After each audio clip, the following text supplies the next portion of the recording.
كان في التهابات شديدة جدا من ورا ومن قدام، فأكيد هما التلاتة عملوا معايا. بس المشكلة إن مفيش معايا دليل يثبت ده. أنا اسمي مريم، وعمري تقريبا 28 سنة. أنا طبيبة سعودية، وقصتي بدأت لما اشتغلت في مستشفى حكومي كبير.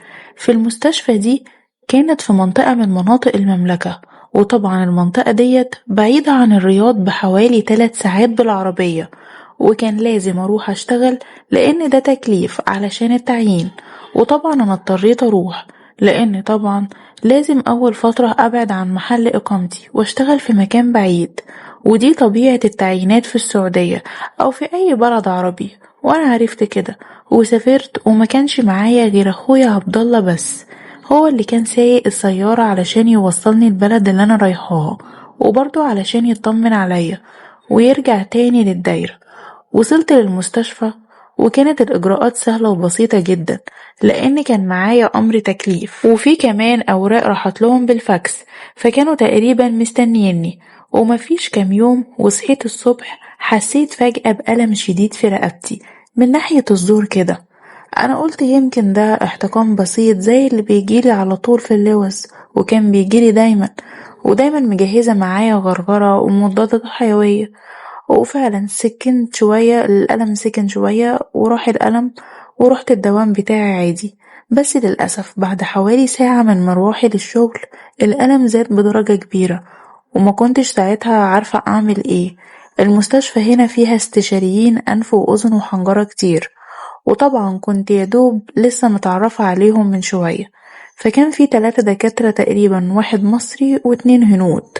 رحت لهم في العيادة فما لقيتهمش، وكان تقريبا ده وقت راحتهم. فاستنيتهم شوية كده، استنيت حوالي نص ساعة، وهم جم واستقبلوني وعرفوا مني المشكلة والألم اللي موجود في رقبتي.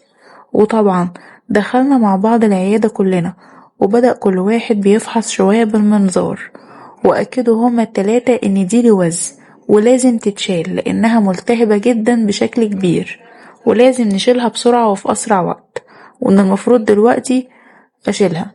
وقالولي كان بيجيلك التهابات كتيرة بشكل مستمر. قلتلهم فعلا كانت دايما كل شهر تقريبا بتجيلي الالتهابات دي وتروح بالمسكنات والعلاج. قالوا تمام، يبقى لازم عملية بسرعة في أسرع وقت. طيب ازاي وانا معيش حد هنا ياخد باله مني، وانا عارفة ان العملية بسيطة بس لازم يكون معايا حد من اهلي. فاضطريت ان انا اتصل على امي واعرفها علشان تيجي هي واخويا ويكونوا هما الاتنين معايا في العملية. بس اكيد لما يجوا هكون عاوزاهم علشان يهتموا بيا، ومفيش اكتر من اخويا وامي هما اللي بيراعوني وبيهتموا بيا. فبسرعة لما عرفت كده اتصلت بامي، فامي قالت لي انا جايلك مسافة السكة وهجيب اخوكي مع عبدالله معايا. وفعلا مفيش ساعات بسيطة الا وماما كانت عندي، وبدأت اجهز للعملية اللي هعملها الساعة 6 الصبح، وعملت كل التحاليل اللازمة للعملية. وخلاص الدكاترة ال3 قالولي عشان تطمني احنا هنكون معاكي في العملية وما تقلقيش خالص من اي حاجة، والموضوع سهل وبسيط، وانتي واحدة مننا ومش هنسيبك وكده. كل كلامهم كانوا علشان يطمنوني، وفعلا انا اطمنت برغم ان انا اصلا فعلا يعني دارسة ان العملية دي سهلة وبسيطة ومش هتاخد وقت، وهفوق بقى من الألم. ودخلت العملية وبدأوا ينيموني بالبنج، ورحت طبعا في نوم عميق، ما حسيتش إلا بأمي جنبي على السرير وبتتكلم مع أختي في التليفون وبتقولها إن الحمد لله الحالة كويسة ومستقرة، مستنيين بس إن هي تفوق من البنج إن شاء الله. وطبعا أنا لما قمت أنا كنت مصدعة جدا وحاسة بحاجة غريبة في زوري، وده طبعا تأثير الجراحة اللي كانت بالليزر. أمي طبعا فرحت وعينيها لمعت وقالت لي الحمد لله على السلامة يا بنتي. أنا طبعا هزيت راسي بابتسامة خفيفة ورجعت نمت تاني لأني ما كنتش حاسة بنفسي. وتقريبا كده بعد شوية صحيت على أصوات الدكاترة مع أمي وبيطمنوها، ولما فتحت عينيا قالوا لها أهو كل حاجة تمام يا حاجة، الحمد لله على سلامتك. وده الكلام اللي كانوا بيتكلموا، واللي كان بيتكلم كان واحد مصري ومعاه 2 برضو بلهجة تانية وتقريبا هنود، وشاورولي ومشوا. وانا طبعا مش عارفة اتكلم او خايفة اتكلم من الجرح. بدأت في مرحلة العلاج علشان انتهي من العملية وفوق بقى من البنج وارجع لشغلي. وفعلا فات حوالي كده 3 ايام وبقيت زي الفل.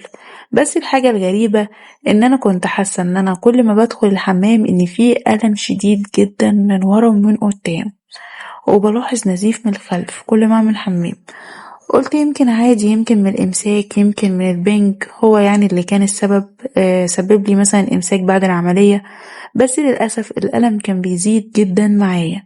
معنى كده إن في التهابات شديدة، وأنا كنت فاهمة الأعراض دي ودرساها. وطبعا أمي كانت بتسمعني بصوت وأنا بعمل الحمام، ولما أطلع بتسألني مالك، أقول لها إن في ألم شديد جدا في قدام وورا. قالت لي طيب ما يمكن يا بنتي من إمساك أو من العملية أو من البنج هو اللي سبب لك الألم دوت، وانتي بتيجي على نفسك في الحمام. بس أقولك خلاص اسألي كده أصحابك، وشوفي كده لو في دكتور نسا وتوليد. أنا كان ليا واحدة صاحبتي دكتورة نسا كويسة. طبعا ساعتها رحت متصلة عليها، وكان التخصص بتاعها نسا وتوليد. فقالت لي خلاص ماشي، حكيت لها على الأعراض، قالت لي تمام، لازم تجيلي العيادة في أسرع وقت وما تتأخريش. رحت لها ودخلت أنا وأمي ورحنا كشفنا، واستغربت من الدكتورة جدا، ولقيت وشها فجأة اتغير زي ما يكون كده شافت حاجات غريبة. وطبعا قالت لي فعلا انت عندك التهابات شديدة موجودة ورا وقدام، وسكتت كده. وراحت بصة على أمي وقالت لي في ودني معلش طلعي الحاجة برا علشان نعرف نتكلم سوا. فانا رحت قايله لماما يا ماما معلش اطلعي علشان الدكتوره عاوزه تكشف عليا، وانا بصراحه كده يا ماما مكسوفه منك، فعلشان ما تكسفش منك يا ريت تطلعي وانا هبقى اناديكي بعد ما اخلص كشف. ولما طلعت امي بره والدكتوره قفلت الباب ورجعت تاني للدكتوره، لقيتها مميله كده راسها على المكتب وحاطه ايديها على راسها. قلت لها في خير يا دكتوره، في حاجه؟ قالت لي انت عندك التهابات شديده من قدام ومن ورا، وده طبعا يا أستاذة ما بيجيش غير من علاقات العسل بالقشطة أو الزبادي بالخلاط، أو دخول حاجة صلبة في المناطق دي زي ما انتوا فاهمين. المهم الدكتورة بتقولي انتي ليه بتعملي في نفسك كده؟ أنا ساعتها استغربت، قلت لها ايه الكلام اللي انتي بتقوليه ده؟ قلت لها بعمل ايه؟ أنا مش فاهمة حاجة. ونسيت أقول لكم حاجة، أنا أصلا مش متزوجة، أنا لغاية دلوقتي آنسة. قالت لي انتي ليه بتعملي العادة وانتي عارفة ان العادة دي خطر جدا؟ مش انتي عارفة كده وانتي اكيد دارسة. قلت لها عادة ايه؟ انا عمري ما عملت حاجة زي كده. طبعا الاستغراب زاد على وش الدكتورة، وانا كنت ساعتها في حالة ذهول. وراحت قالالي يا بنتي امال الالتهابات دي جت منين؟ وهنا كانت الصدمة اللي انا مش عارفة اعمل ايه ولا عارفة الاقي لها اجابة او اي حل. يا ترى الالتهابات دي جت منين؟ وانا عمري ما بعمل الحاجات اللي بتقولوا عليها الدكتورة ديت، ومحافظة على نفسي كويس جدا. ولكن الدكتورة بتصر ان في التهابات شديدة جدا، وخاصة في ورا، وفي التهابات في الغشاء اللي جوه، وده اللي بيسبب لي الألم وبيسبب النزيف لما كل ما ادخل الحمام. قعدت ادور وافكر في دماغي ايه اللي حصل، بس الصدمة كانت كبيرة جدا. طلعت طبعا من عند الدكتورة، لقيت امي واقفة عند الباب. قالت لي خير يا بنتي، في حاجة؟ قلت لها لا يا ماما، ده تقريبا من الإمساك والحاجات بتاعة البنج، والدكتورة أكدت لي على كده. قالت لي مش أنا قلتلك إن الموضوع سهل وبسيط، استحملي بس كام يوم وإن شاء الله هتبقي كويسة وزي الفل. وأنا طالعة طبعا والدنيا عمالة تلف بيا، وراسي بتفكر من كل اتجاه. انا مش عارفة الموضوع دوت حصل ازاي. انا ما حصلش معايا الموضوع ده غير لما انا طلعت من العمليات مباشرة، يبقى كده اكيد في حاجة حصلت ليا في اوضة العمليات. بسرعة جريت وشفت الملف بتاع العملية بتاعتي في غرفة الملفات. بحكم ان انا دكتورة طلبته عادي من السكرتيرة هناك، والسكرتيرة ادتهولي ومفيش اي مشكلة، وقالت لي الحمد لله على سلامتك. لما جيت اقرا التقرير فوجئت طبعا ان التقرير لازم يكون ممضي عليها الناس يعني اللي عملت العملية ودخلت معاي، سواء كانت دكاترة او ممرضات. استغربت اكتر لما لقيت بس ال3 دكاترة هم اللي موقعين على التقرير ده، ومفيش ولا ممرضة واحدة مضت عليه، مع ان المفروض تكون في ممرضة واحدة على الأقل أو 2 يساعدوا الدكاترة أثناء العملية، يعني لازم يكون في حد بيساعد الدكاترة. ولما رحت على غرفة الممرضات سألت على الوقت اللي أنا كنت بعمل فيه العملية والشفت مين اللي كان موجود من الممرضات في الوقت ده، وفوجئت إن في ممرضة فلبينية هي اللي بتكلمني وبتقولي الحمد لله على سلامتك، انتي عاملة ايه دلوقتي واخبارك ايه؟ طبعا هي بتكلمني كلام متكسر بس انا فاهمة اللغة بتاعتهم شوية. قلت لها انا الحمد لله كويسة، بس انا كنت عاوزة اسألك على حاجة. مين اللي دخلت معايا أوضة العمليات من الممرضات في اليوم الفلاني والساعة 6 الصبح. لقيتها بتقولي أنا فاكرة إن الدكاترة التلاتة منعوا أي ممرضة تدخل معاهم، وقالوا إن انتي اللي طلبتي منهم كده، وإن هما التلاتة هيقوموا بكل حاجة وهيساعدوا بعض في التخدير وكل حاجة. كده الوضع بقى يعني تقريبا مفهوم أو شبه مفهوم بالنسبة لي، إن أكيد في حاجة حصلت في غرفة العمليات. واللي بيأكد على كده والأغرب من كده كمان إني لما رجعت وسألت أمي هي مدة العملية اللي أنا أخدتها جوه قد إيه، قالت لي يا بنتي انتي قعدتي حوالي كده 45 دقيقة. طبعا أنا بحكم إن أنا دكتور عارفة إن العملية ديت ما تاخدش أكتر من 5 دقايق مع جراح ممتاز، وأمي طبعا ما كانتش تعرف المعلومة دي. وده بيأكد لي إن المدة كانت مقصودة، وإن كل اللي حصل كان مقصود جدا جوه غرفة العمليات، وإن في حاجة حصلت جوه. أكيد هما التلاتة أو واحد منهم، ولكن أعتقد هما التلاتة كانوا عليا، يعني أكيد هما التلاتة عملوا معايا. طبعا مفيش دليل يثبت ده إن هما عملوا معايا حاجة. أنا صدمتي وحزني وألمي الشديد على نفسي، وحمدت ربنا إن مفيش غير الدكتورة بس هي اللي عرفت الموضوع ده، وهي اللي طلبت مني إن أمي تطلع برا علشان يبقى الموضوع يكون ملموم بيني وبين الدكتورة المصرية دي. ولقيتها طبعا ست فاهمة وواعية وخلت السر ما بينا، وانا حمدت ربنا علشان الفضايح. دلوقتي الموضوع معروض قدامكم، انا مش عارفة اعمل ايه. هل اخد اجراء ومعايا التقرير بتاع الالتهابات ومعايا تقرير العملية والملف الموجود فيه اسم الدكاترة التلاتة ومش موجود فيه اسم اي ممرضة؟ وده طبعا ممنوع، المفروض يكون في ممرضة او 2 على الاقل موجودين علشان يساعدوهم، بجانب كمان ان هما التلاتة مش محرم بالنسبة لي، فكان لازم يكون في ممرضة موجودة في غرفة العمليات. دلوقتي أنا في نار وحيرة شديدة وكبيرة ومش عارفة أعمل إيه، وفي نفس الوقت أنا خايفة من الفضيحة والفضايح اللي ممكن تنتشر في المستشفى. وانتوا عارفين الممرضات ما بيسكتوش، ولا الموظفين ولا حتى الإداريين ولا كمان الدكاترة. وفي نفس الوقت جريت على الدكتورة وقلت لها يا ريت محدش يعرف الموضوع دوت، وعرفتها أنا وصلت لإيه بالظبط.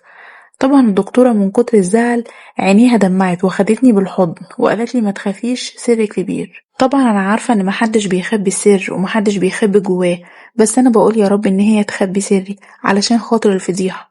انا في نفس الوقت مش متأكدة ان هم عملوا كده، بس كل الحاجات اللي في ايدي من الملفات ومن الاشياء اللي انا جمعتها من الممرضة ومن الملف بتأكد ان هم التلاتة بس هم اللي كانوا موجودين معايا في العملية.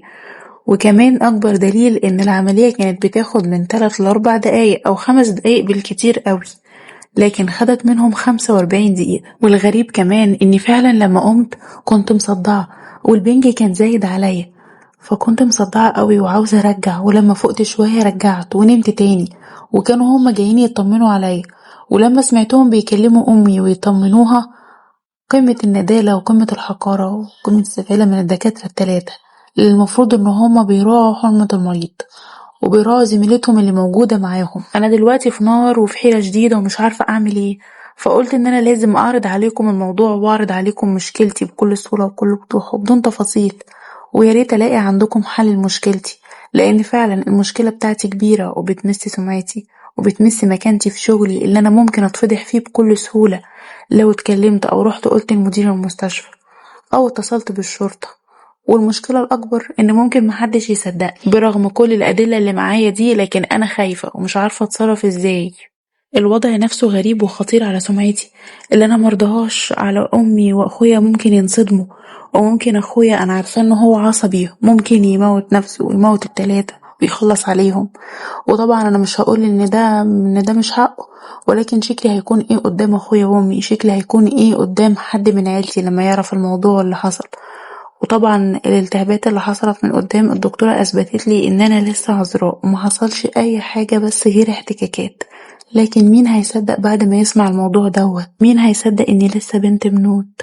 ومين هيصدق وانتم عارفين ان المجتمع بتاعنا ما بيصدق يمسك في اي حاجة ويمسك فيها ويكبرها، ومهما حلفت لهم ومهما جبت من دلائل ومهما عملت محدش هيصدقني. وكده انا هكون قضيت على مستقبلي كمان في الجواز. انا دلوقتي في نار شديدة، اخبي الموضوع دوت واسكت وما اقولش حاجة لحد ولا اعمل ايه؟ انا ما عنديش غير اني لجأت ليكم علشان تقولولي اعمل ايه.